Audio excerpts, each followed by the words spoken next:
ಮಾತರ್ಮೇ ಮಾತರಿಶ್ವನ್ನ ಪಿತರತುಲಗುರೋ ಭ್ರಾತರಿಷ್ಟಾಪ್ತಬಂಧೋ ಸ್ವಾಮಿನ್ನ ಸರ್ವಾಂತರಾತ್ಮನ್ನ ಜರಜರಯಿತರ್ಜನ್ಮ ಮೃತ್ಯಾಮಯಾನಾಂ ಗೋವಿಂದೇ ದೇಹಿ ಭಕ್ತಿಂ ಭವತಿ ಚ ಭಗವನ್ ಊರ್ಜಿತಾಂ ನಿರ್ನಿಮಿತ್ತಾಂ ನಿರ್ವ್ಯಾಜಾಂ ನಿಶ್ಚಲಾಂ ತದ್ಗುಣಗಣ ಬೃಹತೀಂ ಶಾಶ್ವತೀಮಾಶುದೇವ ನಾರಾಯಣಂ ನಮಸ್ಕೃತ್ಯ ನರಂ ಚೈವ ನರೋತ್ತಮಂ ದೇವೀಂ ಸರಸ್ವತೀಂ ವ್ಯಾಸಂ ತತೋ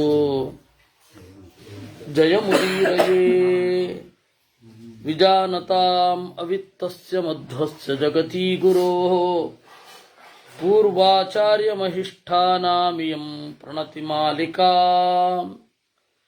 ಪೂರ್ಣಜ್ಞಾನಾಯ ವಿದ್ಮಹೇ ಪೂರ್ಣಾನಂದಾಯ ಧೀಮಹಿ ತನ್ನೋ ವ್ಯಾಸ ಪ್ರಚೋದಯಾತ್. ನಾವು ದೇವರ 1000 ಹೆಸರುಗಳ ಚಿಂತನೆಯಲ್ಲಿ ಇದ್ವಿ. ಅದರ ಹಿನ್ನೆಲೆಯಲ್ಲಿ 73ನೆಯ ನಾಮವಾದ ಮಧುಸೂದನ ಅನ್ನೋದನ್ನು ನೋಡಿದ್ವಿ. 74ನೆಯ ಅಧ್ಯಾಯ ಈಶ್ವರ ಅಂತ.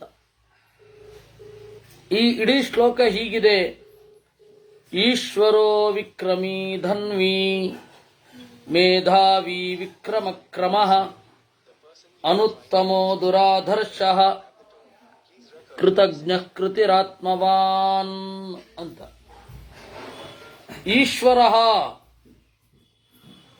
ಮೊದಲನೆಯದ್ದು 36ನೆಯ ನಾಮ ಈಶ್ವರ ಅಂತ ಇತ್ತು. ಈಗ 74ನೆಯದ್ದು ಈಶ್ವರ ಅಂತ. ಎರಡು ಬೇರೆ ಬೇರೆ ರೂಪಗಳು. ದೇವರ 1000 ರೂಪಗಳಿದೆ. ಅದರಲ್ಲಿ ಈಶ್ವರ ಅಂತನ್ನುವ 2 ರೂಪಗಳಿದೆ. ಹೀಗಾಗಿ ಇದು ಬೇರೆ ರೂಪ. ಈ ರೂಪಗಳ ಲಕ್ಷಣ ಎಲ್ಲ ನಾನು ವರ್ಣನೆ ಮಾಡಲ್ಲ, ಯಾಕೆಂದ್ರೆ ನಿಮಗೆ ಅದನ್ನು ಕೇಳುವ ಯೋಗ್ಯತೆ ಇಲ್ಲ ಅಂತ ಆಚಾರ್ಯರು ಹೇಳ್ತಾರೆ ತಂತ್ರಸಾರ ಸಂಗ್ರಹದಲ್ಲಿ.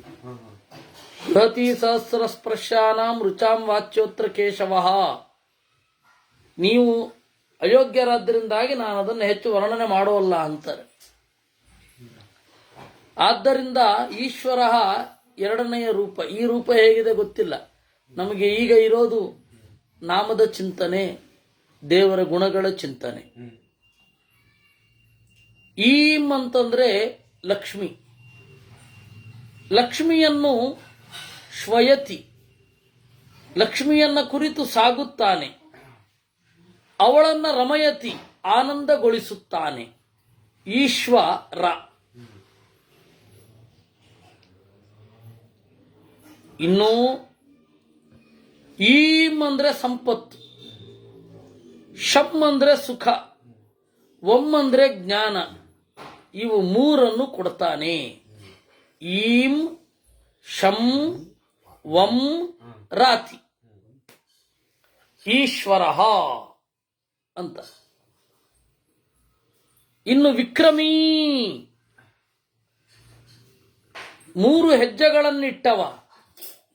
ಈ ತ್ರಿವಿಕ್ರಮ ರೂಪ ಎಲ್ಲ ವೇದ ಮಂತ್ರಗಳಲ್ಲಿ ಪ್ರತಿಪಾದ್ಯವಾಗಿದೆ.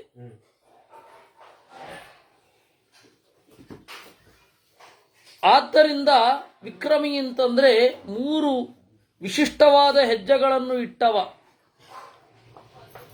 ಇನ್ನು ಇವನ ಹೆಜ್ಜೆಯೇ ವಿಚಿತ್ರ, ಅದರಿಂದಾಗಿ ವಿಕ್ರಮ.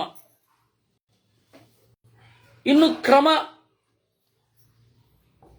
ಧನ್ವಿ ಅಂತ ಹೇಳಿ. ಧನ್ವಿ ಅಂತಂದ್ರೆ ಬಿಲ್ಲನ್ನು ಹಿಡಿದವ. ಧನ್ಯೈಹಿ ಈಯತೆ. ಯಾರು ಧನ್ಯರೋ ಅವರು ಇವನನ್ನು ತಿಳ್ಕೊಳ್ಳಿಕ್ಕಾಗುತ್ತೆ. ಯಾರು ಧನ್ಯರಲ್ಲವೋ ಅವರಿಗೆ ಇವನನ್ನು ತಿಳಿದುಕೊಳ್ಳುವ ಯೋಗ ಕೂಡ ಇರಲ್ಲ. ಹೀಗಾಗಿ ಇವನ ಹೆಸರು ಧನ್ಯೈ ಈಯತೆ ಧನ್ವಿ. ಮೇಧಾವಿ, ಮೇಧ ಅಂದ್ರೆ ನೆನಪಿನ ಶಕ್ತಿ. ಆ ನೆನಪಿನ ಶಕ್ತಿಯನ್ನ ಜಗತ್ತಿಗೆ ಕೊಟ್ಟವ ಮೇಧಾವಿ. ಇನ್ನು ಮಾ ಅಂದ್ರೆ ಪ್ರಕೃತಿ, ಪ್ರಕೃತಿಯನ್ನ ತನ್ನ ಇಚ್ಛೆಯಂತೆ ಕುರಿತು ಧಾವಿಸುವವ, ಆದ್ದರಿಂದಾಗಿ ಮೇಧಾವಿ ಅಂತ ಹೇಳಿ. ಮಾ ಈ ಧಾವಿ. ಮಾ ಅಂದ್ರೆ ಲಕ್ಷ್ಮಿ, ಅವಳನ್ನ ಈಂ ಇಚ್ಛೆಯಿಂದ, ಯಾವ ಇಚ್ಛೆಯಿಂದ? ಸೃಷ್ಟಿ ಮಾಡುವ ಇಚ್ಛೆಯಿಂದ ಸಾಗಿದವ. ಇನ್ನು ವಿಕ್ರಮ, ಥರಥರದ ಕ್ರಮ, ಥರಥರದ ಶಿಸ್ತು ಅವನದ್ದು, ದೇವರದ್ದು. ಆದ್ದರಿಂದಾಗಿ ದೇವರು ವಿಕ್ರಮ. ಇನ್ನು ಕ್ರಮ, ಅವನ ಆಯುಧಗಳೇ ಬಹಳ ವಿಶಿಷ್ಟ. ಗಾಳಿಯನ್ನ ಸವಾರಿ ಮಾಡುವವುಗಳು ಹಕ್ಕಿಗಳು. ಆ ಹಕ್ಕಿಗಳ ಹಿನ್ನೆಲೆಯಲ್ಲಿ ಗಾಳಿಯನ್ನ ಕುರಿತು ಸವಾರಿ ಮಾಡುವವು ವಿಮಾನ.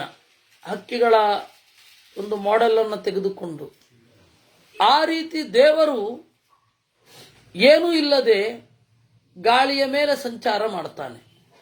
ಅದರಿಂದಾಗಿ ಅವನು ಕ್ರಮ.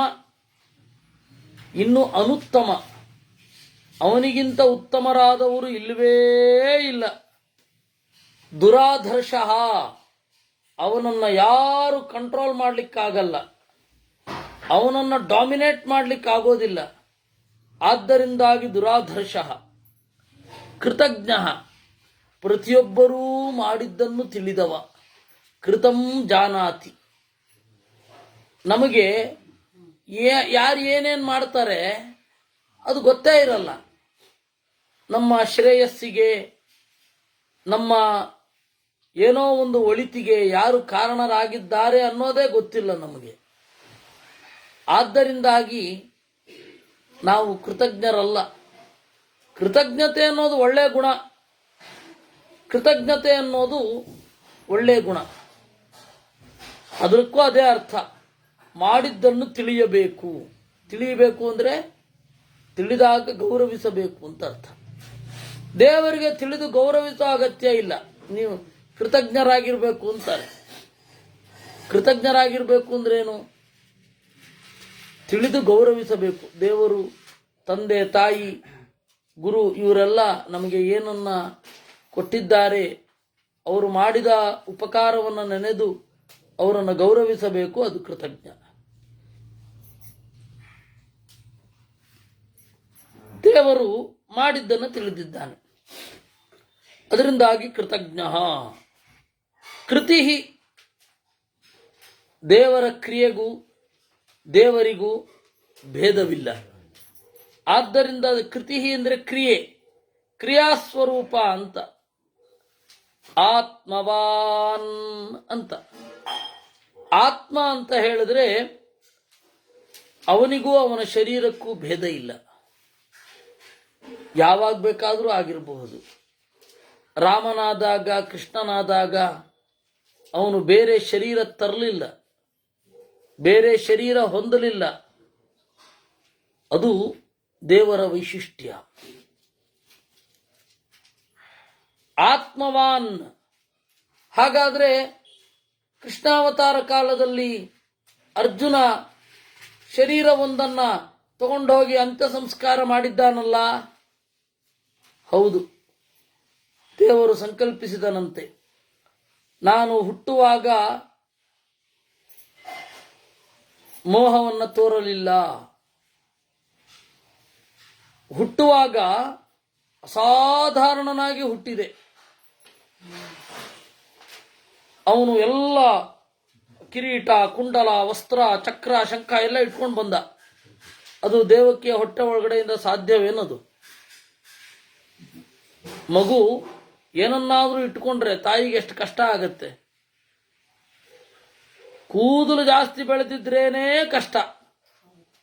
ಅಂಥದ್ದು ಚಕ್ರಾಶಂಕ ಎಲ್ಲ ಹಿಡ್ಕೊಂಡ್ಬಿಟ್ರೆ ಎಷ್ಟು ಕಷ್ಟ. ಕೂದಲು ಉಗುರು ಅಲ್ವಾ, ತಾಯಿಗೆ ಎಷ್ಟು ಕಷ್ಟ ಆಗುತ್ತೆ. ಅಂಥದ್ದು ಶಂಖ ಚಕ್ರ ಎಲ್ಲ ಇಟ್ಕೊಂಡು ಕಿರೀಟ ಹಾಕ್ಕೊಂಡು ಪ್ರತ್ಯಕ್ಷ ಆದನಂತೆ ದೇವರು.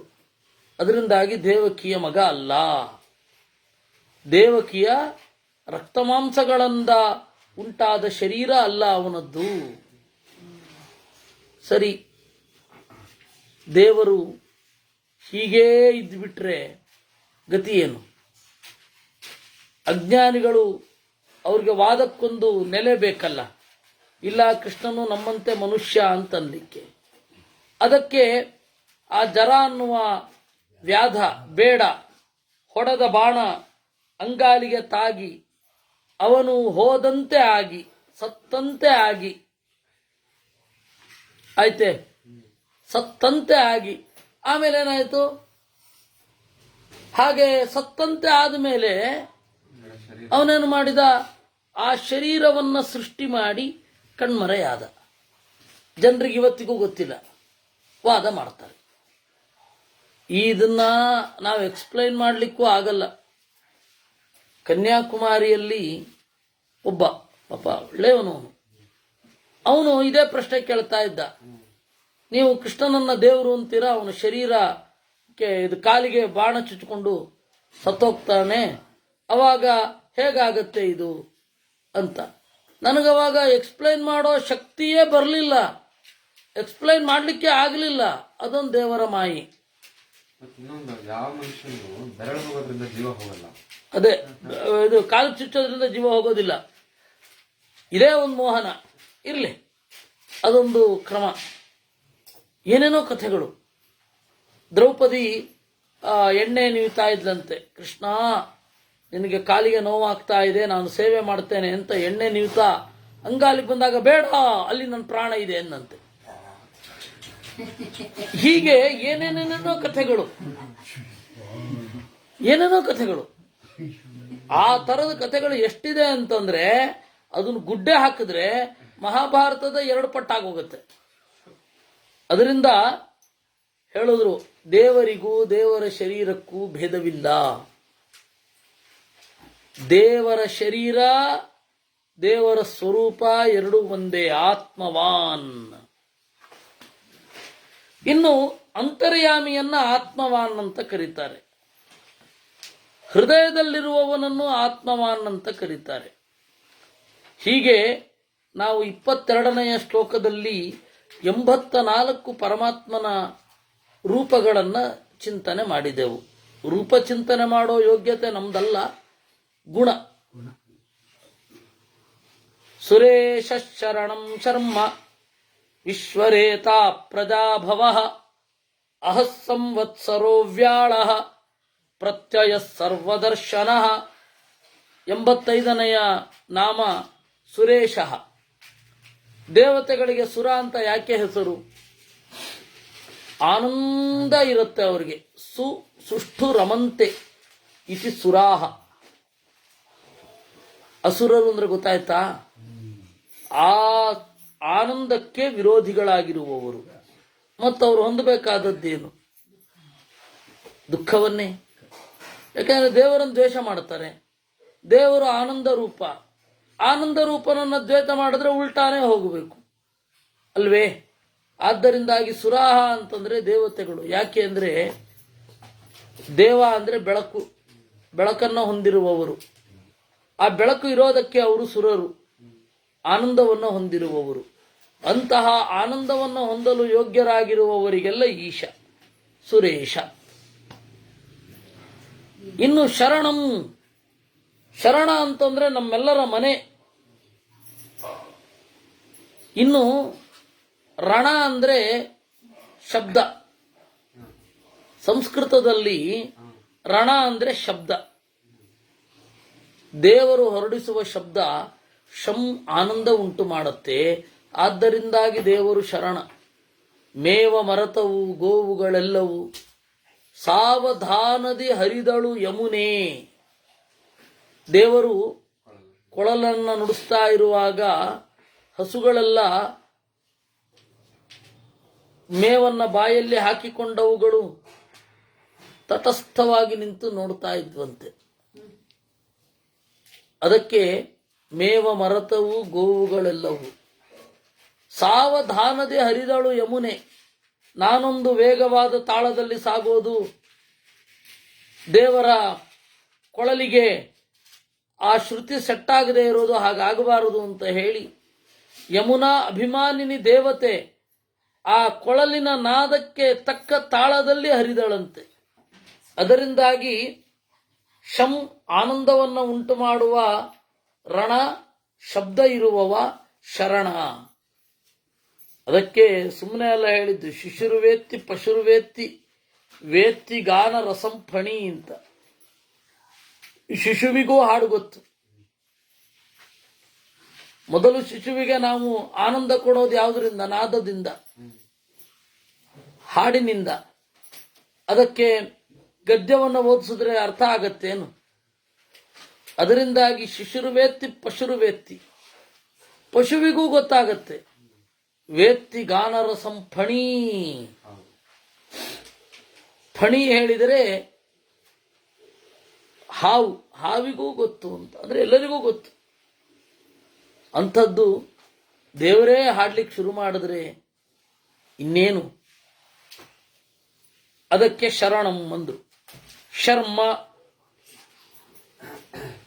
ಜೀವರನ್ನ, ಜೀವರ ಶರೀರವನ್ನ ಮಾತಿ ನಿರ್ಮಾಣ ಮಾಡಿದವ. ಅದರಿಂದಾಗಿ ದೇವರು ಶರ್ಮ. ವಿಶ್ವರೇತಾ ಜಗತ್ತನ್ನ ಹೊರಗಡೆ ಹಾಕುವವ. ಅದಕ್ಕೆ ವಿಶ್ವರೇತಾ ಅಂದ್ರು. ಪ್ರಜಾಭವ, ಪ್ರಜಾ ಅಂದ್ರೆ ಜ್ಞಾನ, ಜ್ಞಾನವನ್ನು ಹುಟ್ಟಿಸಿದವ ಪ್ರಜಾಭವ. ಇನ್ನು ಪ್ರಜೆಗಳು ಇವನನ್ನ ಹುಟ್ಟಿಸ್ತಾರೆ, ಪ್ರಜೆಗಳು ಅವನಿಂದ ಹುಟ್ಟುತ್ತಾರೆ. ಇನ್ನು ಪ್ರಜಾ ಪ್ರಕರ್ಷೇಣ ಜಾಯತೆ, ಹುಟ್ಟುತ್ತಾನೆ, ಆದರೂ ಅಭವ ಸಂಸಾರ ಇಲ್ಲ. ಪ್ರಜಾ ಪ್ಲಸ್ ಅಭವ ಪ್ರಜಾಭವ ಅಂತಾಗುತ್ತೆ. ಅಹಹ ಬೆಳಗಿನಲ್ಲಿ ನೆಲೆಗೊಂಡವ. ಮತ್ತೆ ಭಕ್ತರನ್ನ ಯಾವತ್ತೂ ನಜಹಾತಿ ಇತಿ ಅಹಹ ಬಿಡೋದೇ ಇಲ್ಲ. ಸಂವತ್ಸರ, ವತ್ಸ ಅಂದ್ರೆ ಕರುವಿನಂತೆ ಇರುವವ. ಬ್ರಹ್ಮದೇವರೇ ಅವನಿಗೆ ಕರುವಿನಂತೆ. ಸಮ್ಯಕ್ ವತ್ಸಂ ಬ್ರಹ್ಮಾಣಂ ರಮಯತೀತಿ ಸಂವತ್ಸರ. ಇದು ವೇದದ ಒಂದು ಬೃಹದಾರಣ್ಯಕ ಉಪನಿಷತ್ತಿನ ನೆಲೆಗಟ್ಟು. ಇನ್ನು ತನ್ನಲ್ಲಿ ಭಾವದಿಂದ ಇರುವವರು ಸಂವತ್ಸರು, ಚೆನ್ನಾಗಿ ವಾಸ ಮಾಡುವವರು, ಪ್ರಜ್ಞಾಪೂರ್ವಕವಾಗಿ ನೆಲೆಗೊಂಡವರು, ಅವರಿಗೆ ಆನಂದವನ್ನು ನೀಡುತ್ತಾನೆ. ಇನ್ನು ವ್ಯಾಳ, ವ್ಯಾಳ ಅಂತಂದ್ರೆ ಎಲ್ಲ ಕ್ರೂರ ಪ್ರಾಣಿಗಳಲ್ಲಿ ನೆಲೆಗೊಂಡವ. ಅಡತೈಕ್ಷ್ಣೆ ಅಂತ ಧಾತು. ವ್ಯಾಳ ಅಂತ ಕ್ರೂರ ಪ್ರಾಣಿಗಳಿಗೆ ಯಾಕೆ ಹೆಸರು ಅಂದ್ರೆ ಅದರ ಹಲ್ಲು ಹರಿತ. ಅದರಿಂದಾಗಿ ಎಲ್ಲ ಪ್ರಾಣಿಗಳು ವ್ಯಾಳವೇ. ಸಿಂಹ, ಹುಲಿ ಎಲ್ಲವೂ ವ್ಯಾಳವೇ. ಆ ವ್ಯಾಳದಲ್ಲಿ ಇದ್ದಾನೆ, ಆದ್ದರಿಂದಾಗಿ ದೇವರ ಹೆಸರು ವ್ಯಾಳ. ಅಥವಾ ದೇವರ ಹೆಸರು ವ್ಯಾಳ ಆದ್ದರಿಂದಾಗಿ ಅದು ಎಲ್ಲಿದೆಯೋ, ಅವನು ಎಲ್ಲಿದ್ದಾನೋ ಅವರಿಗೂ ವ್ಯಾಳ ಅಂತ ಕರೀತಾರೆ. ಎಳ್ನೀರು ತಗೊಂಬ ಅಂತ ಹೇಳ್ತೇವೆ, ಅದು ನೀರು. ನಾವು ತರ್ತಾ ಇರೋದು ಘನ ಪದಾರ್ಥ. ನಾವು ಎಳ್ನೀರು ಅಂತ ಯಾವ್ದಕ್ಕೆ ಹೇಳೋದು? ನೀರನ್ನ ಹೊತ್ತ ಆ ಬುರುಡೆಗೆ ಎಳ್ನೀರು ಅಂತ. ನೀರು ಖಾಲಿ ಆದ್ಮೇಲೆ ಅದು ಬರೇ ಬುರುಡೆ, ಹಾಗಾಗತ್ತೆ.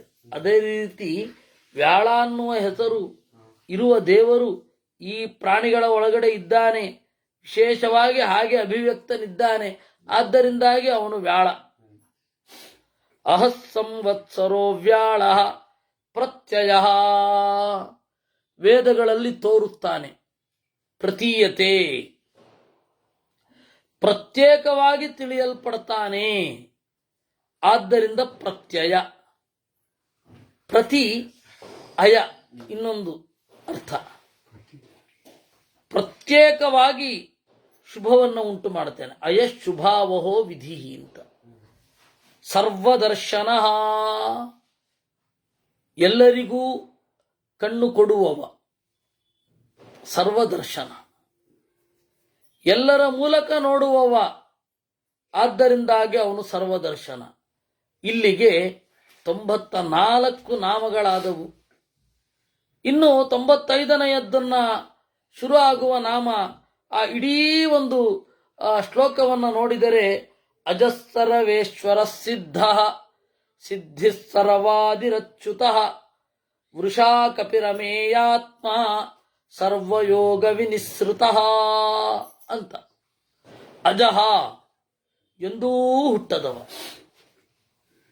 ಅ ಎನಿಸುವ ಬ್ರಹ್ಮದೇವರ ತಂದೆ, ಬ್ರಹ್ಮನಲ್ಲಿ ನಿತ್ಯ ಸನ್ನಿಹಿತ. ಇನ್ನೂ 2 ಈ ತರಹದ ರೂಪಗಳಿದೆ, 204 ಮತ್ತೆ 523. ಅದನ್ನು ಸೇರಿಸಿದ್ರೆ ಅಜಹ ಅಂತ. ಇನ್ನು ಸರ್ವೇಶ್ವರ, ಎಲ್ಲರ ಒಡೆಯ. ಸಿದ್ಧ, ಈಗಾಗಲೇ ಬ್ರಹ್ಮಾದಿಗಳಿಗೆ ತಿಳಿದವ. ನಾವು ದೇವರನ್ನ ಮೊದಲು ತಿಳಿತಾ ಇರೋದಲ್ಲ, ದೇವರನ್ನ ನಾವು ಮೊದಲು ಸಿದ್ಧಿಗೊಳಿಸಿಕೊಳ್ಳುವುದಲ್ಲ. ಎಲ್ಲರಿಗೂ ಹಿಂದೆ ಹೋದರೆ ಯಾರೋ ಒಬ್ಬರು ಈಗಾಗಲೇ ದೇವರನ್ನ ತಿಳಿದು ಮುಕ್ತರಾಗಿರ್ತಾರೆ. ಆದ್ದರಿಂದಾಗಿ ದೇವರ ಹೆಸರು ಸಿದ್ಧ, ಆಲ್ರೆಡಿ ನೋನ್ ಅನ್ನುವ ಅರ್ಥದಲ್ಲಿ. ಸಿದ್ಧಿ, ಸಿದ್ಧಿಯನ್ನ ಕೊಡುವವ. ಸರ್ವ ಆದಿಹಿ, ಎಲ್ಲಕ್ಕೂ ಮೂಲ. ಅಚ್ಯುತಃ, ಜಾರಿ ಬೀಳದವ. ಈ ಅಚ್ಯುತಃ ಅನ್ನುವಲ್ಲಿಗೆ 100 ಹೆಸರಾಯಿತು. 1000 ನಾಮಗಳಲ್ಲಿ ನಾವು 100 ಹೆಸರನ್ನ ಈಗ ನೋಡಿದ್ದೇವೆ. ಆಮೇಲೆ ಇದೇ ಅಚ್ಯುತಃ ಅನ್ನೋದು 319, 553ಕ್ಕಿದೆ. ವೃಷಾ ಕಪಿಹಿ ಅಂದ್ರು. ವೃಷಾ ಕಪಿಹಿ,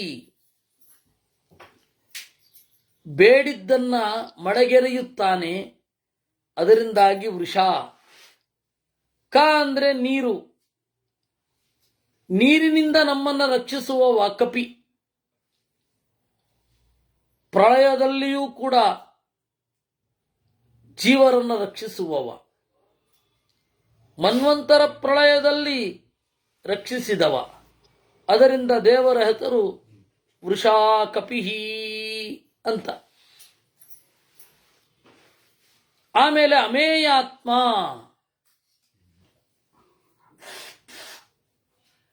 ಅಮೇಯ ಆತ್ಮ. ಒಂದು ಅರ್ಥ ಇದೆ, 556. ಒಂದು ಅರ್ಥ ಇದೆ, ಅಳೆಯಲಾಗದವ ಅಂತ ಒಂದು ಅರ್ಥ ಇದೆ. ದೇವರನ್ನ ಅಹ ಅಂತ ತಿಳಿಬೇಕು. ಅ ಅಂತನ್ನೋದು ದೇವರ ಸರ್ವಶ್ರೇಷ್ಠವಾದ ನಾಮ. ಆದ್ದರಿಂದಾಗಿ ದೇವರು ಅ ಎಂದು ತಿಳಿಯಲ್ಪಡಬೇಕಾದ ಅಂತರ್ಯಾಮಿ. ಅ ಅಂತ ಹೇಳಿದ್ರೆ ಈ ದೇವರು ಎಲ್ಲರಿಗಿಂತ ಭಿನ್ನ. ಅ ಎಲ್ಲ ಗುಣಗಳಿಂದ ಪೂರ್ಣ. ಅ ಎಲ್ಲಕ್ಕೂ ಆದಿ, ಅದರಿಂದಾಗಿ ಅ. ಆದ್ದರಿಂದ ಪ್ರತಿಯೊಂದು ಜಗತ್ತಿನ ಪ್ರತಿಯೊಂದು ಭಾಷೆಯಲ್ಲಿಯೂ ಅ ಅಂತನ್ನೋದೇ ಮೊದಲ ವರ್ಣ. ಜಗತ್ತಿನ ಪ್ರತಿಯೊಂದು ಭಾಷೆಯಲ್ಲಿ ಅವರು ಎ ಅನ್ಬಹುದು, ಅದನ್ನು ಆ ಅಂತಾನೆ ಬಳಸೋದು. ಆ ಅಂತ ಅನ್ಬಹುದು, ಆದರೆ ಅದು ಆದೇ ರೂಪ.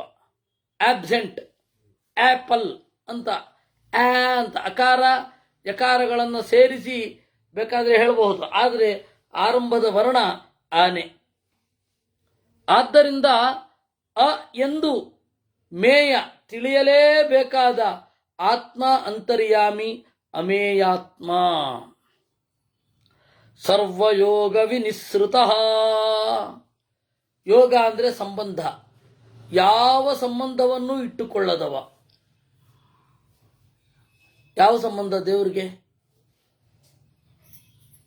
ಅಣ್ಣನೋ ಮಗನೋ ತಮ್ಮನೋ ಯಾವ ಸಂಬಂಧವೂ ಇಲ್ಲ. ಅಂದ್ರೆ ಸಂಬಂಧದ ದೌರ್ಬಲ್ಯ ಇಲ್ಲ. ಬ್ರಹ್ಮದೇವರು ಅವನ ಮಗ ಹಾಗಂತ ಹೇಳಿ ಸಾಧನೆ ಮಾಡದೆ ಹೋದ್ರೆ ದೇವರೇನು ಫಲ ಏನು ಕೊಡಲ್ಲ. ದೇವರಿಂದ ನೇರವಾಗಿ ಹುಟ್ಟಿದವರು ಬ್ರಹ್ಮದೇವರು. ಅಯ್ಯೋ ನನ್ನ ಮಗ ಇವನು ಸಾಧನೆ ಮಾಡದೆ ಹೋದ್ರು ಮೋಕ್ಷ ಕೊಡ್ತೀನಿ ಅಂತ ಉಂಟಾ? ನೀವು ನೋಡಿದ್ದೀರಾ? ಯೋಗ್ಯತೆಗೆ ತಕ್ಕಂತೆಯೇ ಫಲವನ್ನು ಕೊಡುವವ. ಅದಕ್ಕೆ ಹೇಳಿದ್ರು ಸರ್ವಯೋಗ ವಿನಿಸೃತ ಅಂತ. ಯಾರೇ ಆಗಿರಬಹುದು, ದುರ್ಜನ ಅವನಿಗೆ ಯೋಗ್ಯತೆಗೆ ಮೀರಿ ದುಃಖವನ್ನು ಕೊಡೋದಿಲ್ಲ. ಏನಾಗಬೇಕು ದೇವರಿಗೆ? ದುರ್ಯೋಧನಾದಿಗಳು ಈ ಭೂಮಿಯಲ್ಲಿ ಸುಖ ಕೊಟ್ಟ, ಯುದ್ಧದಲ್ಲಿ ಸತ್ರು ಅಂತ ಸ್ವರ್ಗದಲ್ಲಿ ಸುಖ ಕೊಟ್ಟ. ಏನಾಗಬೇಕು? ಆದ್ದರಿಂದ ಸರ್ವ ಎಲ್ಲ ಯೋಗ ಸಂಬಂಧದಿಂದ ವಿನಿಸೃತ ಆಚೆ ಉಳಿದವನು. ಸರ್ವಯೋಗ ವಿನಿಸೃತ. ಇನ್ನು ಎಲ್ಲ ಉಪಾಯಗಳ ವಿನಿಸೃತ ಔಟ್ಕಮ್ ಏನು? ದೇವರು. ಹೀಗೆ ಎರಡು ಅರ್ಥವನ್ನ ನಾವು ನೋಡುವಾಗ 103 ನಾಮಗಳಾಯಿತು. ಇನ್ನು 104ನೇ ನಾಮದಿಂದ ನಾವು ನೋಡೋದಾದ್ರೆ ವಸುಮನ ಸತ್ಯ ಸಮಾತ್ಮ ಸಂಮಿತ ಸಮಃ ಅಮೋಘ ಪುಂಡರೀಕಾಕ್ಷೋ ವೃಷಕರ್ಮ ವೃಷಾಕೃತಿ. ವಸುಹು ಎಲ್ಲ ಕಡೆ ವಾಸ ಮಾಡುತ್ತಾನೆ, ಆದ್ದರಿಂದಾಗಿ ಇವನು ವಸು. ವಸು ಮುಖ್ಯ ಅಗ್ನಿ. ಅಗ್ನಿಯ ಒಳಗಡೆ ಇರುವ ದೇವರ ಹೆಸರು ವಸು. ಇನ್ನು ಮುಂದೆ 271 ಮತ್ತೆ 700ನೇ ನಾಮ ವಸುಹು ಅಂತ. ವಸುಹು ವಸುಮನಾಹ. ವಸು ಅಂತ ಹೇಳಿದ್ರೆ ಪುಟಪಕ್ವಂ ಸ್ವರ್ಣಂ, ಪುಟಕ್ಕಿಟ್ಟ ಬಂಗಾರ ಅಂತ. ಪುಟ ಅಂದ್ರೆ ಏನು ಗೊತ್ತಾ? ಚೆನ್ನಾಗಿ ಬೆಂಕಿಯಲ್ಲಿ ಮೂಸೆ ಅಂತ ಕರೀತಾರೆ. ಆ ಮೂಸೆಯಲ್ಲಿ ತನ್ನ ಎಲ್ಲ ಕೊಳೆಗಳನ್ನ ಕಳೆದುಕೊಂಡ ಚಿನ್ನ. ಈ ಚಿನ್ನ ದ್ರವರೂಪದಲ್ಲಿದ್ದು ಅದಕ್ಕೆ ತಾಮ್ರವನ್ನೋ ಇನ್ನೇನನ್ನೋ ಮಿಕ್ಸ್ ಮಾಡಬೇಕಾಗತ್ತೆ. ಇಲ್ಲಾಂದ್ರೆ ನಿಮಗೆ ಪಾತ್ರೆಯೋ ಬಳೆಯೋ ಬೇರೆ ಯಾವುದೋ ಆಭರಣವೋ ಮಾಡಲಿಕ್ಕಾಗಲ್ಲ. ಆದರೆ ದೇವಲೋಕದ ಚಿನ್ನ ಇದೆಯಲ್ಲ, ಅದರ ಗುಣಧರ್ಮವೇ ಬೇರೆ. ದೇವಲೋಕದ ಚಿನ್ನಕ್ಕೆ ಬೇರೆ ಹೆಸರು, ಇಲ್ಲಿಯ ಚಿನ್ನಕ್ಕೆ ಬೇರೆ ಹೆಸರು. ಆದ್ದರಿಂದಾಗಿ ವಸುಮನಾಹ, ಅತ್ಯಂತ ಪುಟಕ್ಕಿಟ್ಟ ಬಂಗಾರದಂತಹ ಮನಸ್ಸು ದೇವರದ್ದು. ಅದಕ್ಕೆ ವಸುಮನಾಹ ಅಂತಂದ್ರು. ಸತ್ವಂ ವಿಶುದ್ಧಂ ವಸುದೇವ ಶಬ್ದಿತಂ ಅಂತ. ವಸುದೇವ ಅಂತ ಹೇಳಿದ್ರೆ ಶುದ್ಧವಾದ ಮನಸ್ಸು. ಆ ಶುದ್ಧವಾದ ಮನಸ್ಸಿನಲ್ಲಿ ಮೂಡುವವನೇ ವಾಸುದೇವ ಅಂತ, ಅಲ್ಲಿಯೂ ಅದನ್ನೇ. ಆದ್ದರಿಂದಾಗಿ ವಸುಮನಾಹ ಅಂದ್ರೆ ಅತ್ಯಂತ ಶುದ್ಧವಾದ ಮನಸ್ಸಿನವ. ಸತ್ಯ, ಸಜ್ಜನರಿಗೆ ಹಿತ. ಅದರಿಂದಾಗಿ ಸತಾಂ ಹಿತ ಸತ್ಯ. ಸತ್ಯ ಅಂದ್ರೆ ಸಾಧು ಗುಣ. ಸಮಾತ್ಮ, ಎಲ್ಲ ಕಡೆ ಸಮವಾಗಿ ಇದ್ದಾನೆ. ಗುಣಕ್ಕೆ ತಕ್ಕ ಆನಂದ, ದೋಷಕ್ಕೆ ತಕ್ಕ ಶಿಕ್ಷೆ. ಸೇವಾ ಯೋಗ್ಯಾತಿರೇಕೇಣ ಸ್ವಾನಾಮಪಿ ನ ದಾಸ್ಯತಿ, ಅಪರಾಧಾತಿರೇಕೇಣ ನಾಣ್ಯಸ್ಯಾತ ಸಮೋಹರಿಹಿ ಅನ್ನೋದು ಭಾಗವತ ತಾತ್ಪರ್ಯದ ಮಾತು. ಅದನ್ನ ತಾತ್ಪರ್ಯ ಚಂದ್ರಿಕಾದಲ್ಲಿ ವ್ಯಾಸತೀರ್ಥರು ನಿರೂಪಣೆ ಮಾಡ್ತಾರೆ. ಅಪರಾಧಾತಿರೇಕೇಣ, ಅಪರಾಧಕ್ಕೆ ಮೀರಿದಂತೆ. ಸೇವಾ ಯೋಗ್ಯತೆಯನ್ನು ಮೀರಿ ಆನಂದವನ್ನು ಉಂಟು ಮಾಡಲ್ಲ, ಅಪರಾಧವನ್ನ ಮೀರಿ ದುಃಖವನ್ನು ಉಂಟು ಮಾಡಲ್ಲ. ಇದು ದೇವರು ಅಂದ್ರೆ. ಅದರಿಂದಾಗಿ ಸಮಾತ್ಮ, ಸಮ ಅಂತ ದೇವರಿಗೆ ಕರೀತಾರೆ. ಯಾಕೆ ಅಂದ್ರೆ ಸಮಂ ಸರ್ವಂ ಅತ್ತಿ. ಸಮಂ ಅಂದ್ರೆ ಎಲ್ಲ, ಸಮಂ ಸರ್ವಂ ಅತ್ತಿ ಇತಿ ಆತ್ಮ. ಸಮಾತ್ಮ ಎಲ್ಲವನ್ನ ಪ್ರಳಯದಲ್ಲಿ ನುಂಗುವವ, ಸಂಮಿತಃ ಜ್ಞಾನಿಗಳಿಂದ ತಿಳಿಯಲ್ಪಟ್ಟವ. ಸಮಃ, ಮಾ ಅಂದ್ರೆ ಲಕ್ಷ್ಮೀದೇವಿ, ಮಯಾ ಸಹಿತ ಸಮಃ ಅಂತ. ಮಯಾ ಸಹಿತ ಸಮಃ. ಅಮೋಘ, ವ್ಯರ್ಥವಾದ ಯಾವುದನ್ನೂ ಮಾಡುವುದಿಲ್ಲ. ಯಾಕೆಂದ್ರೆ ಈ ದೇವರ ಸೃಷ್ಟಿಯ ಬಗೆಗೆ ದೊಡ್ಡ ಡೌಟ್ ಜ್ಞಾನಿಗಳಿಗೆ. ಯಾವುದು? ಜೀವಶಾಸ್ತ್ರದ ಜ್ಞಾನಿಗಳಿಗೆ. ಈ ಗಂಡು ಮಕ್ಕಳಿಗೆ ಏನು ಎದೆಯ ಭಾಗ ಇದೆ, ಯಾವ ಪ್ರಯೋಜನವೂ ಇಲ್ಲ. ಹೆಣ್ಣು ಮಕ್ಕಳಿಗಾದರೆ ಪ್ರಯೋಜನ ಉಂಟು. ಗಂಡು ಮಕ್ಕಳಿಗೆ ಅದು ಯಾಕಿದೆಯೋ ಈ ಡೌಟ್. ಹೌದೋ ಇಲ್ವೋ? ಬಯಾಲಜಿ ತಜ್ಞಾ ಏವಂ ವದಂತಿ. ಇದವ್ರಿಗೆ ದೊಡ್ಡ ಪ್ರಶ್ನೆ. ದೇವರೇ ಪ್ರಜ್ಞಾಪೂರ್ವಕವಾಗಿ ಸೃಷ್ಟಿ ಮಾಡಿದ್ರೆ ವ್ಯರ್ಥವಾದ ಇದನ್ನ ಏಕೆ ಮಾಡಿದ್ದಾನೆ ಅಂತ. ಅದಕ್ಕೆ ಬೈಬಲಿಗರು ಕೊಡೋ ಕಾರಣ ಬೇರೆ. ಇಲ್ಲ, ಅದು ಪಕ್ಕೆಲುಬಿನಿಂದ, ಆಡಮ್ನ ಪಕ್ಕೆಲುಬಿನಿಂದ ಈವು ಅವಳನ್ನು ಸೃಷ್ಟಿ ಮಾಡಿದ್ದು, ಅದು ಅಪ್ರಜ್ಞಾಪೂರ್ವಕವಾಗಿ ಶಿಫ್ಟ್ ಆಯಿತು, ಇಲ್ಲಿಯೂ ಉಳಿತು ಅಂತ. ಅದೇನಂತಹ ಸಮಾಧಾನಕರವಾದ ಉತ್ತರವಲ್ಲ. ಆದ್ದರಿಂದ ದೇವರ ಸೃಷ್ಟಿಯಲ್ಲಿ ಏನೋ ಒಂದು ವ್ಯರ್ಥವಾದದ್ದು ಇರಬೇಕಲ್ಲ. ದೇವರದ್ದೇ ಸೃಷ್ಟಿಯಾದರೆ ವ್ಯರ್ಥವಾದದ್ದು ಇರಬಾರದು. ದೇವರ ಸೃಷ್ಟಿ ಅಂತ ನೀವು ಇದನ್ನು ಹೇಳೋದಾದ್ರೆ ದೇವರು ವ್ಯರ್ಥವಾಗಿ ಗಂಡು ಮಕ್ಕಳ ಎದೆಯ ಮುಂದೊಗಲನ್ನ ಮಾಡಿದ್ದಾನೆ ಅಂತ ಹೇಳಬೇಕು. ಯಾವ ಪ್ರಯೋಜನವೂ ಇಲ್ಲ ಅದರಿಂದ. ಮುಚ್ಚಿಕೊಳ್ಳುವುದು ಅನ್ನೋದು ಬಿಟ್ರೆ, ಮಾಂಸವನ್ನು ಮುಚ್ಚಿದೆ, ಪಪ್ಪುಸವನ್ನು ಮುಚ್ಚಿದೆ ಅನ್ನೋದೊಂದು ಬಿಟ್ರೆ ಇನ್ಯಾವ ಪ್ರಯೋಜನವೂ ಇಲ್ಲ ಅಂತ ಹೇಳ್ತಾರೆ. ಆದರೆ ವಾಸ್ತವವಾಗಿ ಆ ಎದೆ ಏನಿದೆ ಶಕ್ತಿಯ ಕೇಂದ್ರ ಸ್ಥಾನ.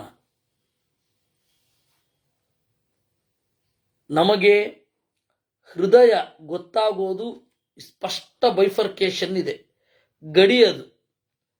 ನೀವು ಯಾವ ರೀತಿ ಚಿಂತನೆ ಮಾಡಬೇಕು ಅಂತ ಸ್ಥಾನವನ್ನ, ಮತ್ತೆ ಒಳಗಡೆ ಇರುವ ಅಂಗ, ನಾವು ಹೊರಗಡೆ ಯಾವ ಆಕಾರದಲ್ಲಿ ನೋಡ್ತೇವೆ ಅದೇ ಆಕಾರ ಇಲ್ಲಿ ಒಳಗೆ ಇದೆ. ಆ ತರಹ ಸ್ವಲ್ಪ ಲೈಟ್ ಆಗಿ ತ್ರಿಕೋಣದ ಆಕಾರದಲ್ಲಿದೆ, ಪೂರ್ತಿ ಶಾರ್ಪ್ ಅಲ್ಲ, ಮಂದವಾದ ತ್ರಿಕೋಣಾಕಾರದಲ್ಲಿದೆ. ಅದರ ನಡುವೆ ದೇವರನ್ನ ಚಿಂತನೆ ಮಾಡಬೇಕು. ಅದನ್ನ ಸ್ಪಷ್ಟವಾಗಿ ಬೈಫರ್ಕೇಟ್ ಮಾಡೋದೇ ಈ ಎರಡು ಎದೆಗಳಿದ್ದಾಗ. ಆದ್ದರಿಂದ ದೇವರ ಸೃಷ್ಟಿ ಏನಿದೆ ಅದು ಅಧ್ಯಾತ್ಮದ ಹಿನ್ನೆಲೆಯಲ್ಲಿ ನೋಡಿದಾಗ ಹೌದು ಅನ್ಸುತ್ತೆ. ಆದರೆ ಬಯಾಲಜಿ ಓದಿದವರಿಗೆ ಆ ಒಂದು ಇರೋದಿಲ್ಲ. ರಿಬ್ ಯಾಕೋ ಸರಿ ಇದೆ. ಆಮೇಲೆ ಮನುಷ್ಯನಿಗೆ ಈ ಎದೆಯ ಮುಂದಗಲು ಏಕಿದೆ ಗಂಡಿಗೆ, ಹೆಣ್ಣಿಗಾದ್ರೆ ಸಂತಾನದ ಪೋಷಣೆ ಇತ್ಯಾದಿ ಇತ್ಯಾದಿಗಳು, ಮಕ್ಕಳಿಗೆ ಇದು ಮಾಡಬೇಕು, ಮಕ್ಕಳನ್ನ ಬೆಳೆಸಬೇಕು ಇತ್ಯಾದಿ ಇತ್ಯಾದಿಗಳಿಗಿದೆ ಅಲ್ಲಿ. ಗಂಡು ಮಕ್ಕಳಿಗೆ ಯಾಕಿದೆ ಅನ್ನೋದು ಅವರಿಗೆ ಪ್ರಶ್ನೆ. ಅದರಿಂದಾಗಿ ಅದು ವ್ಯರ್ಥ ಅಲ್ಲ. ಯಾಕೆ ಹೇಳಿದ್ದು ಅಂತಂದ್ರೆ ಅಮೋಘ, ದೇವರ ಕೆಲಸ ವ್ಯರ್ಥ ಅಲ್ಲ, ದೇವರ ಯಾವ ನಡೆಯೂ ವ್ಯರ್ಥವಲ್ಲ. ನಮಗೆ ಅದು ಈಗ ಗೊತ್ತಾಗೋದಿಲ್ಲ. ಓಘ ಅಂದ್ರೆ ವ್ಯರ್ಥ, ಅಮೋಘ ಅಂದ್ರೆ ವ್ಯರ್ಥವಲ್ಲ. ಪುಂಡರೀಕಾಕ್ಷ. ಇನ್ನು ಪುಂಡರೀಕ ತಾವರೆಯಂತೆ ಕಣ್ಗಳವನು. ಇನ್ನು ಜಗತ್ತೇ ಒಂದು ತಾವರೆಯ ಹಾಗೆ. ಆ ಜಗತ್ತೆಂಬ ತಾವರೆಯಲ್ಲಿ ಕಣ್ಣನ್ನು ನೆಟ್ಟಿದ್ದಾನೆ. ಅಂದರೆ ಪ್ರತಿಯೊಂದೂ ಕೂಡ ಅವನ ಗಮನದಲ್ಲಿಯೇ ಇದೆ ಅನ್ನೋದನ್ನ ಪುಂಡರೀಕಾಕ್ಷ ಅಂತ. ವೃಷಕರ್ಮ. ವೃಷ ಅಂದರೆ ಧರ್ಮ. ದೇವರ ಕ್ರಿಯೆಯೇ ಧರ್ಮಾತ್ಮಕವಾದದ್ದು. ವೃಷಾಕೃತಿ ಷಡ್ಗುಣವೇ ಮೈವೆತ್ತು ಬಂದದ್ದು. ವೃತಷಡ್ಗುಣ ಅಸ್ಯ ಆಕೃತಯೋ ಭವಂತಿ. ಅದಕ್ಕೆ ವೃಷಾಕೃತಿ ಅಂದರು. ಇಲ್ಲಿಗೆ 113 ನಾಮಗಳಾದವು. ರುದ್ರೋ ಬಹುಶಿರಾ ಬಭ್ರುಃ ವಿಶ್ವಯೋನಿಶುಚಿಶ್ರವಾ ಅಮೃತ ಶಾಶ್ವತಸ್ಥಾಣು ವರಾರೋಹೋ ಮಹಾತಪಾ. ರುದ್ರಃ ರುಜಂ ದ್ರಾವಯತಿ, ರೋಗವನ್ನು ದೂರ ಓಡಿಸುವವ. ಅದಕ್ಕೆ ರುದ್ರ ಆದ. ಬಹುಶಿರಾಹ, ಅನಂತವಾದ ತಲೆಗಳಿರುವವ. ಬಭ್ರುಹು, ಜಗತ್ತನ್ನು ಹೊತ್ತವ ಬಭ್ರು. ಅವನ ಮೈಬಣ್ಣವೂ ಬಭ್ರುವೆ. ವಿಶ್ವಯೋನಿ, ವಿಶ್ವ ಅಂದರೆ ವಾಯು, ವಾಯುವಿನ ಅಪ್ಪ, ಬ್ರಹ್ಮನ ಅಪ್ಪ. ವಿಶ್ವ ಜಗತ್ತು, ಜಗತ್ತಿನ ಅಪ್ಪ. ಶುಚಿಶ್ರವಾಹ, ಅವನನ್ನು ಕೇಳಿದರೆ ಮನಸ್ಸು ಪವಿತ್ರ ಆಗುತ್ತೆ. ಶ್ರವಹ ಅಂದರೆ ಹೆಸರು, ಕಿವಿಗೆ ಬೀಳೋದರಿಂದಾಗಿ ಹೆಸರಿಗೆ ಶ್ರವಸ್ ಅಂತ ಕರೀತಾರೆ. ಕಿವಿಯನ್ನು ಶುದ್ಧಗೊಳಿಸುವವ ಅಂತನೂ ಅರ್ಥ, ಶುದ್ಧಗೊಳಿಸುವ ಶಬ್ದದವ ಅಂತನೂ ಅರ್ಥ. ಅಮೃತ, ಸಾವು ಇರದವ, ಮುಖ್ಯ ಪ್ರಾಣನಲ್ಲಿ ನೆಲೆಗೊಂಡವ. ಆದ್ದರಿಂದಾಗಿ ಅಮೃತ. ಇನ್ನೊಂದು ದೇವರು ಅವಾಚ್ಯ, ಅದರಿಂದಾಗಿ ಋತಃ, ಋತಂಭರ, ಯಥಾರ್ಥ ಜ್ಞಾನವನ್ನು ಹೊತ್ತವ. ಶಾಶ್ವತ ಸ್ಥಾಣು, ಶಾಶ್ವತ, ನಿರ್ವಿಕಾರ, ಶಶ್ವತ್, ನಿರ್ವಿಕಾರನಾಗಿ ಒಂದೇ ರೀತಿ ಭವತಿ, ಶಾಶ್ವತ. ಸ್ಥಾಣು, ಜೀವರಲ್ಲಿ ನೆಲೆಗೊಂಡವ. ಶಾಶ್ವತರಾದ ಜೀವರು ಅವರ ಒಳಗಡೆ ನೆಲೆಗೊಂಡವ, ಶಾಶ್ವತ ಸ್ಥಾಣು. ವರಾರೋಹ ಅಂದ್ರು. ಶ್ರೇಷ್ಠವಾದ ಆರೋಹ, ತೊಡೆ. ಅವನ ತೊಡೆಯ ಮೇಲೆ ಎಂತೆಂಥವರಿದ್ದಾರೆ. ಲಕ್ಷ್ಮೀದೇವಿ ಅವನ ಎಡತೊಡೆಯ ಮೇಲೆ ಕುಳಿತಿದ್ದಾಳೆ. ಕೌಶೇಯ ಪೀತವಸನಾಂ ಅರವಿಂದ ನೇತ್ರಾಂ ಅಂತ ಧ್ಯೇಯ ಶ್ಲೋಕ. ಲಕ್ಷ್ಮೀದೇವಿಯನ್ನು ಚಿಂತಿಸಬೇಕಾದರೆ ಎಡತೊಡೆಯಲ್ಲಿ ಕುಳಿತಂತೆ ಚಿಂತಿಸಬೇಕು.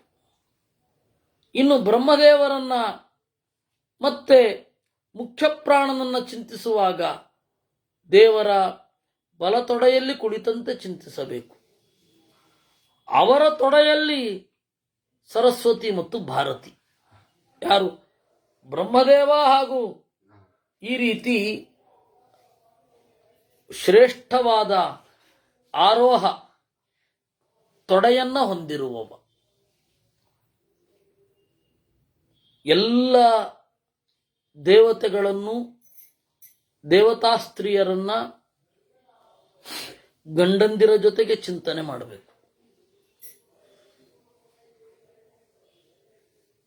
ನೀವು ನಮಃ ಶಿವಾಯ ಅಂತನ್ನುವ ಚಿಂತನೆಯಲ್ಲಿಯೂ ಸದಾಶಿವನ ಎಡತೊಡೆಯಲ್ಲಿ ಕುಳಿತ ಗೌರಿಯನ್ನ ಚಿಂತಿಸಬೇಕು. ಹಾಗೆ ದೇವರ ಹಿಂದುಗಡೆ ನಿಂತ ಶೇಷ, ಅವನ ಎಡಗಡೆ ಇರುವ ವಾರುಣಿಯನ್ನ ಚಿಂತಿಸಬೇಕು.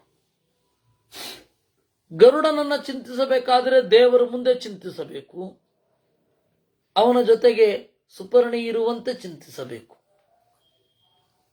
ಹೀಗೆ ಒಟ್ಟಾರೆ ದೇವರ ಚಿಂತನೆ, ಈ ಪರಿವಾರ ದೇವತೆಗಳ ಜೊತೆಗೆ ದೇವರ ಚಿಂತನೆ ಮಾಡಬೇಕು. ಅದಕ್ಕೆ ಜಪ ಬಿಟ್ಟು ಇದು ಒಂದನ್ನು ಚಿಂತನೆ ಮಾಡಬೇಕು, ದೇವರ ಪರಿವಾರ. ಈ ಹಿನ್ನೆಲೆಯಲ್ಲಿ ವರ ಶ್ರೇಷ್ಠವಾದ ಆರೋಹ, ತೊಡೆಯನ್ನು ಹೊಂದಿರುವವ ವರಾರೋಹ. ಮಹಾತಪಾಹ, ಸೂರ್ಯನಲ್ಲಿದ್ದು ಚೆನ್ನಾದ ಬೇಗೆಯನ್ನು ನೀಡುವವ ಆತಪ. ಆತಪ ಅಂದರೆ ಬೇಗೆ, ಬಿಸಿಲು. ಶ್ರೇಷ್ಠವಾದ ಬಿಸಿಲನ್ನು ನೀಡಿದವ. ಈ ಬೇಗೆ ಅನ್ನೋದು ದೇವರು ಹೂಡುವ ಬೇಗೆ. ಗಿಡ ಮರಗಳು ಚೆನ್ನಾಗಿ ಬೆಳಿಲಿಕ್ಕಾಗತ್ತೆ. ಆ ಬೇಗೆಯನ್ನೇ ನೀಡದಿದ್ದರೆ ಗಿಡ ಮರಗಳು ಬೆಳೆಯೋದೇ ಇಲ್ಲ. ನೀವು ಹಿಮಾವೃತ ಪ್ರದೇಶದಲ್ಲಿ ಹೋಗಿ, ಪೂರ್ತಿ ಹಿಮವೋ ಹಿಮ, ಅಲ್ಲಿ ಏನಾದರೂ ಬೆಳೆಯುತ್ತಾ? ಯಾಕೆಂದರೆ ಬಿಸಿಲಿಲ್ಲ. ದೇವರು ಸೂರ್ಯನ ಮೂಲಕ ಹೂಡುವ ಬೇಗೆ, ಬೆಂಕಿ, ಅದು ಇನ್ನೊಂದನ್ನು ಚಿಗುರಿಸುತ್ತೆ. ಅಗ್ನಿಪುಷ್ಪ ಅಂತ ಹೇಳಿ ಕರೀತಾರೆ. ಆ ಅಗ್ನಿಪುಷ್ಪವನ್ನು ಕುರಿತು ನಾವು ದಿವಸ ಹೇಳ್ತೇವೆ, ಆಯನೇತೆ ಪರಾಯಣಿ ದುರ್ವಾರೋಹಂತು ಪುಷ್ಪಿಣೀ ಅಂತ. ಆ ಅಗ್ನಿ ಪುಷ್ಪವನ್ನ ಚಿಗುರಿಸಲಿ ಅಂತ ಅದರ ಅರ್ಥ. ಹೀಗೆ 122ನೆಯ ಒಂದು ಚಿಂತನೆ ಆಯಿತು. ಇನ್ನು 123ರಿಂದ ಚಿಂತಿಸುವಾಗ ಸರ್ವಗ ಸರ್ವ ವಿದ್ಭಾನು ವಿಶ್ವಕ್ಸೇನೋ ಜನಾರ್ದನ ವೇದೋ ವೇದ ವಿದವ್ಯಂಗೋ ವೇದಾಂಗೋ ವೇದವಿತ್ ಕವಿ.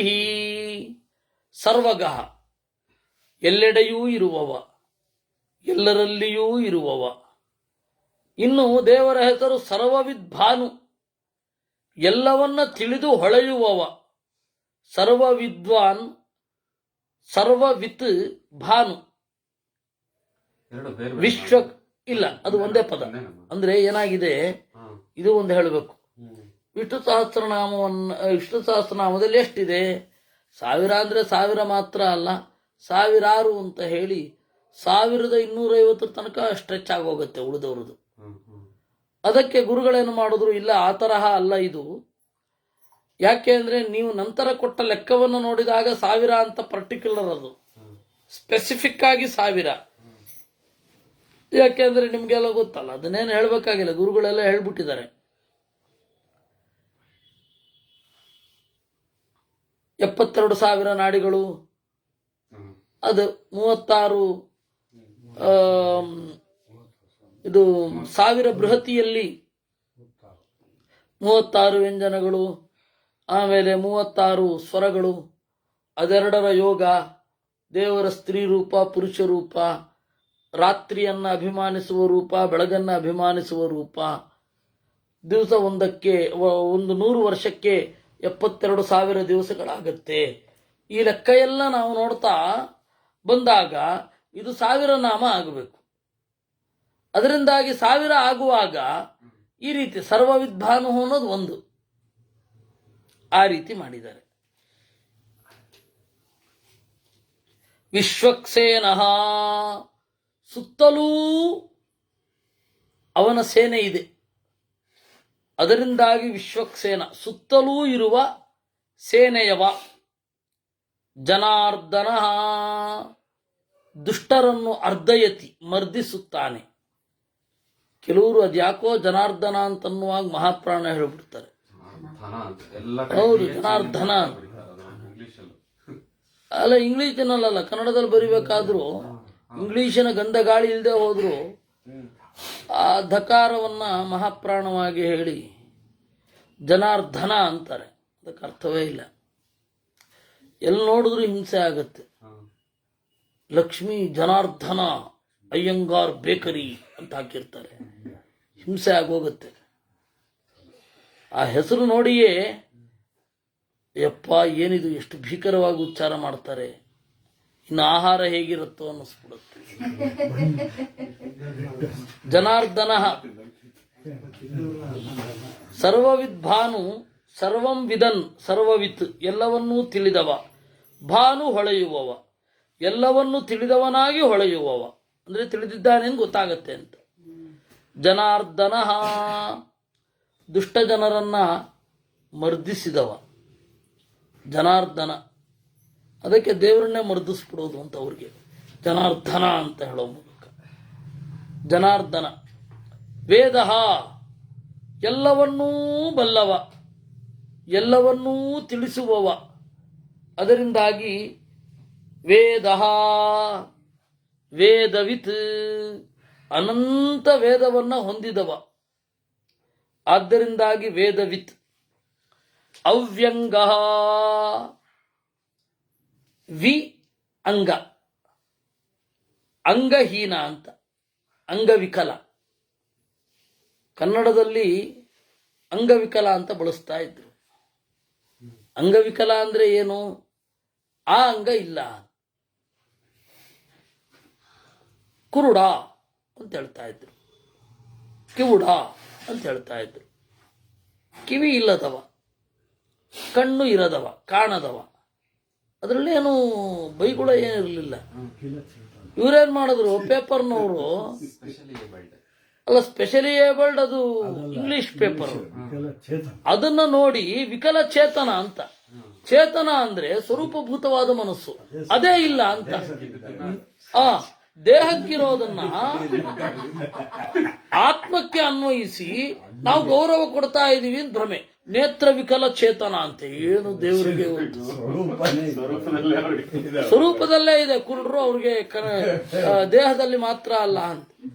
ಅಂದ್ರೆ ಬೈಗುಳ ಅಂತ ಅಂದುಕೊಂಡು, ಬೈಗುಳವಾಗಲ್ದೇ ಇರೋದನ್ನ ಬೈಗುಳ ಅಂತ ಅಂದುಕೊಂಡು ಅದಕ್ಕಿಂತ ಹೆಚ್ಚಿನ ಬೈಗುಳವನ್ನ. ಆದ್ದರಿಂದ ವ್ಯಂಗ ಅಂದ್ರೆ ಅಂಗವಿಕಲ, ಅವ್ಯಂಗ ಅಂಗವಿಕಲ ಅಲ್ಲದವ. ಇನ್ನು ಭಕ್ತರನ್ನ ರಕ್ಷಣೆ ಮಾಡ್ತಾನೆ. ಆದ್ದರಿಂದಾಗಿ ಅವಿ, ಅವರ ಅಂತರಂಗವನ್ನ ಹೊಕ್ಕುತ್ತಾನೆ. ಅಂಗ ಅವಿ ಪ್ಲಸ್ ಅಂಗ ಅವ್ಯಂಗ.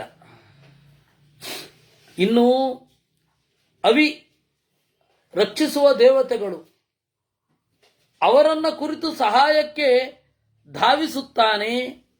ಆದ್ದರಿಂದಾಗಿ ಅವ್ಯಂಗ.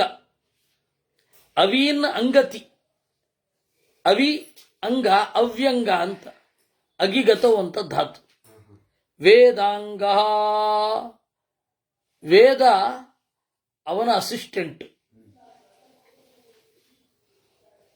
ವೇದವನ್ನೇ ಅಂಗವಾಗಿ ಹೊಂದಿದವ. ಏನು ವೇದ ದೇವರ ಅಸಿಸ್ಟೆಂಟು? ಹೇಗೆ? ದೇವರನ್ನ ತಿಳಿಸಲಿಕ್ಕೆ ಮೊದಲು ಸಹಾಯ ಮಾಡೋದು ವೇದ. ಆ ವೇದ ಅರ್ಥ ಆಗಲ್ಲ ಅಂತ ಹೇಳಿ ದೇವರೇ ಏನು ಮಾಡಿದ? ಮಹಾಭಾರತವನ್ನು ರಚನೆ ಮಾಡಿದ. ಆದರೂ ವೇದದಂತೆ ಅಪೌರುಷೇಯವಾಗಿಸಲಿಲ್ಲ, ಅಥವಾ ವೇದವನ್ನ ಅಪೌರುಷೇಯವಾಗಿ ಇದ್ದದ್ದನ್ನ ಬೇಡ ಅಂತ ಹೇಳಲಿಲ್ಲ. ಅದರಿಂದಾಗಿ ದೇವರನ್ನ ತಿಳಿದುಕೊಳ್ಳುವಲ್ಲಿ ತನ್ನ ಒಂದು ಅಸಿಸ್ಟೆಂಟ್ ಅನ್ನ ಬಿಟ್ಟು ಹೋದ. ಆದ್ದರಿಂದ ಆ ಅಸಿಸ್ಟೆಂಟೇ ವೇದ. ವೇದ ಯಾರೂ ಮಾಡಿದ್ದಲ್ಲ. ಯಾರೂ ಮಾಡದ ವೇದ ದೇವರನ್ನ ನಮಗೆ ಹೇಳುತ್ತೆ. ಆದ್ದರಿಂದ ದೇವರ ಹೆಸರು ವೇದಾಂಗ. ಇನ್ನು ಎಲ್ಲ ವೇದಗಳಲ್ಲಿ ಅವನೇ ಪ್ರಧಾನ. ಆದ್ದರಿಂದಾಗಿ ವೇದಾಂಗ. ವೇದವಿತ್. ವೇದವಿತ್ ಅಂತ ಹೇಳಿದ್ರೆ ವೇದರು, ವೇದಾಭಿಮಾನಿ ದೇವತೆಗಳು, ಅವರನ್ನ ಜಗತ್ತಿಗೆ ಕೊಟ್ಟವ. ಆದ್ದರಿಂದಾಗಿ ವೇದವಿತ್. ಕವಿಹಿ ಸರ್ವಜ್ಞ. ಕ ಅಂದ್ರೆ ಆನಂದಮಯ, ವಿ ಅಂದ್ರೆ ವಿಗತ ದೋಷ. ಕ ಮತ್ತೆ ವಿ ಕವಿ. ಈ ರೀತಿ 132 ನಾಮಗಳನ್ನು ನಾವು ನೋಡಿದೆವು. ಅಲ್ಲಿಗೆ 27 ಶ್ಲೋಕಗಳನ್ನು ನಾವು ನೋಡಿದೆವು. 28ನೆಯದ್ದು ಮುಂದೆ. ನಾಳೆಯಿಂದ ವಿರಾಟ ಪರ್ವ 5 ದಿವಸವೋ 6 ದಿವಸವೋ ಇದೆ. ವಿರಾಟ ಪರ್ವ ಅದು ಲಿಂಕ್ ಇದೆ. ಲಿಂಕನ್ನು ಅದು ಸಿರುಗುಪ್ಪದಲ್ಲಿ ವಿರಾಟ ಪರ್ವ 6:30 8 ಅದು ಶ್ಲೋಕ ಅರ್ಥ ಹೇಳ್ಕೊಂಡು ಹೋಗೋಣ ಅಂತ ಅನ್ಕೊಂಡಿದ್ದೀನಿ. ಉಳಿದದ್ದು ಒಳಗಡೆ ಇದ್ದು ಕೀ ಕೊಡುವ ದೇವರಿಗೆ ಬಿಟ್ಟದ್ದು. ಆ ವಿರಾಟ ಪರ್ವವನ್ನ ನಾಳೆ ಕೇಳಬಹುದು. ಆ ಲಿಂಕನ್ನು ಯಾರಾದರೂ ಹಾಕ್ತಾರೆ, ವ್ಯಾಸವಾಣಿಗೆ ಹಾಕ್ತಾರೆ, ಅದನ್ನು ಅಲ್ಲಿ ನೋಡಬಹುದು. ಕೃಷ್ಣಾರ್ಪಣಮಸ್ತು.